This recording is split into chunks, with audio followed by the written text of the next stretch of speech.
Mets un pouce bleu et partage la vidéo dès maintenant si tu penses que la France va gagner l'Euro. Objectif 10 000 abonnés et allez la France. Et salut à tous. Dimanche, c'est le grand jour et la finale tant attendue de cet Euro 2016 arrive enfin. Et avant de fêter un éventuel sacre, je vous propose de revisiter 5 grands moments du football français à l'Euro. Bienvenue à tous pour un nouvel épisode du Top Show. C'est parti. Numéro 1. Pour son premier match de phase finale de Coupe d'Europe depuis 1960, l'équipe de France parvient à battre les Diables Rouges sur le score de 5-0, alors que les Belges étaient les terreurs de l'Europe à cette époque. C'est sur ce score que la Belgique, qui était l'un des grands favoris de la compétition, sortit par la petite porte, notamment grâce à un triplé de Michel Platini, qui amena les siens jusqu'à la victoire suprême en cette année 1984. Numéro 2. En termes de rebondissement, on atteint un quasi-summum avec ce grand moment de football. C'était lors de la finale de l'Euro 2000 face à l'Italie. La France est menée 1-0 et Sylvain Wiltord rentre en jeu dans les derniers instants de la partie. Et c'est lors d'une de ses premières occasions que l'originaire de Neuilly-sur-Marne redonne de l'espoir à tout un peuple qui désespéré voyait le titre s'éloigner. Et par la même occasion a fait rasseoir et taire tout le peuple italien qui jubilait déjà de sa présumée victoire. La suite, on la connaît tous, la France remporte cet Euro grâce à un but en or de David Trezeguet et devient ainsi la première équipe de l'histoire à réaliser le doublé Coupe du Monde, Coupe d'Europe consécutive dans cet ordre-là. Numéro 3. C'est le 13 juin 2004 à Lisbonne, lors du match France-Angleterre, que Zizou marque l'histoire de la compétition de son empreinte. Les Bleus arrivent dans cette compétition avec l'envie de se racheter après un mondial 2002 en Corée complètement catastrophique et une élimination dès les phases de poule.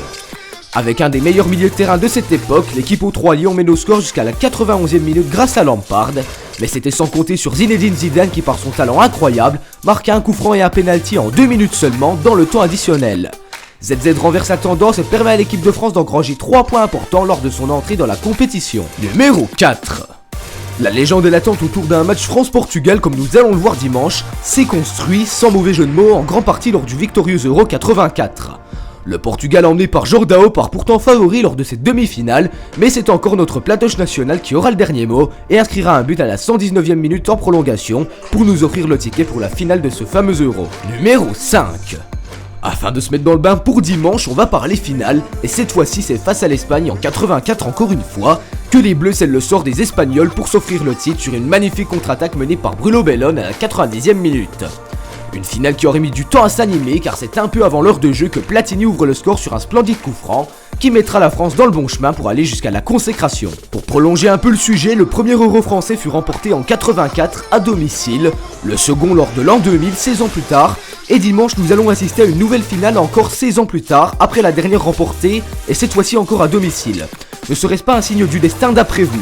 84, 2000, 2016, cette année c'est la bonne, j'en suis sûr, cette Coupe d'Europe elle est pour nous. D'ailleurs n'hésitez pas à me faire part de tous vos moments de joie durant la finale dimanche en me rejoignant sur mon Twitter et mon Snapchat qui sont dans la description. Merci à tous les topistes, la victoire est pour nous dimanche, j'en suis persuadé. Si toi aussi tu crois en la victoire des Bleus pour la finale de dimanche, mets un pouce bleu à cette vidéo, n'oublie surtout pas et partage la vidéo à tous tes potes qui vont regarder le match. Tu peux t'abonner si ce n'est pas déjà fait pour une vidéo tous les mercredis et samedis à 18h et il ne me reste plus qu'à vous dire... Alors, elle est pas belle la vie ?